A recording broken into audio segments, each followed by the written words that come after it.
తినడానికి టేస్టీగా, చేసుకోవడానికి సింపుల్గా రెస్టారెంట్ స్టైల్కి మించిన బిర్యానీ నేను చేస్తున్నా. ఇప్పుడు చూడండి, ఎక్కువ మసాలాతో ఎక్కువ హైజీనిక్గా చేసుకుందాం. ముందుగా కడిగి పెట్టుకున్న చికెన్లో ఉప్పు, కారం, మసాలా పొడి, మెయిన్గా పెరుగు, ఇంకా దాల్చిన చెక్క, లవంగాలు, అవన్నీ బిర్యానీ స్పైసెస్, ఇంకా వచ్చేసి ఫ్రైడ్ ఆనియన్స్, పెరుగు కంపల్సరీ వేసుకొని బాగా మ్యారినేట్ చేసి పెట్టుకోవాలి. వాటర్ బాయిల్ చేసుకొని ఓల్ గరం మసాలా వేసుకొని, ఇంకా నింబు డైరెక్ట్గా వేసుకొని, ఉప్పు వేసుకొని బాయిల్ చేసుకోవాలి.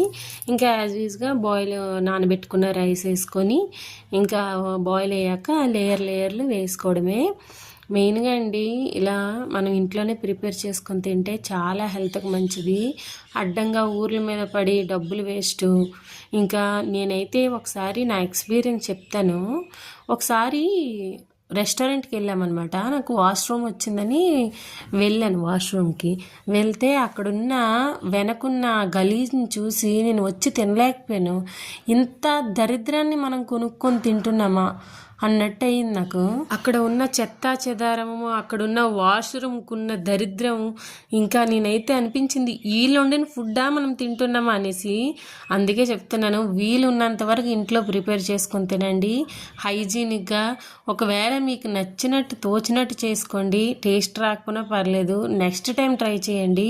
ఎన్నోసార్లు ఫెయిల్ అయితే కానీ నాకు కూడా రాలేదు.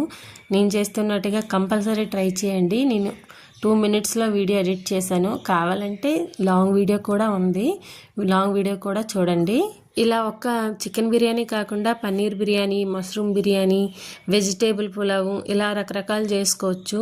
ఇది అంటే కొంచెం ఖర్చుతో కూడుకున్న పని. దమ్ బిర్యానీ అంటే మినిమం 1 kg రైస్ వండాలంటే 1 kg చికెన్ కావాలి. 500 ఖర్చు ఉంటుంది. ఇంకా నార్మల్గా పులావ్ కూడా చేసుకోవచ్చు. ఇంతవరకు చూసినందుకు థ్యాంక్స్. Do subscribe. నేను ఏదైనా తప్పుగా ఉంటే క్షమించండి. Bye bye, Tata.